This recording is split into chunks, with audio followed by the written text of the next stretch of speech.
Hey guys, so I was talking with April and Tucker yesterday, and they requested a video on the kettlebell swing.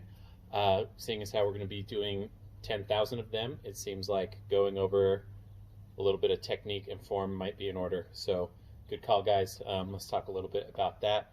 The most important thing throughout is going to be maintaining a neutral spine and a braced core. And then at the top of the swing, basically we're thinking about holding a standing plank position, neutral hips, quads, glutes, core, all braced. And in the bottom of the swing, getting a good stretch to those hamstrings and glutes. Okay, so a couple things. First, to get you in that nice neutral hip position, that standing plank, what you want to do, you'll get in your swing stance, which is going to be about shoulder width, okay? And then from here, we're going to kind of screw those feet into the ground to create some torque, to create some external rotation up the chain. And then we're going to play, kind of squeezing our glutes, shaking our shoulders around, bracing the abs, and just trying to find that position with the glutes on, quads on, and core on.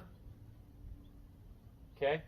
And then you can try to relax the legs, keeping the core tight, and that will help keep your spine in this position here as you move through that hinge.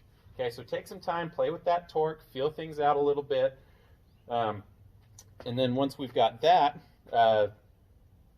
I like to do like Romanian deadlifts and that kind of thing in the warm-up to feel what we should feel in that hinge. So we've got the plank standing tall at the top, and then as we come down, we're basically just reaching the hips back, getting into a good stretch of those hamstrings, and then explosively switching directions in the swing.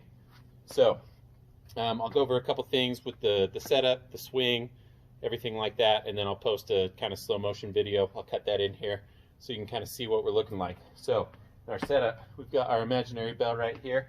Okay, we've got that shoulder width stance, creating that torque, shoulders packed down, abs on.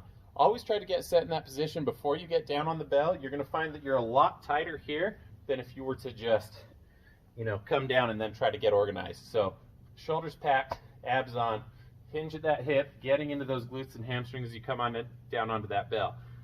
Once we're here, again, you should feel that good tension here. You should feel your abs engaged, and you should feel very little stress in the low back. It's all in the abs, okay? So we're gonna have our bell out in front here. I should actually have a bell, but I don't. You'll see it in the video.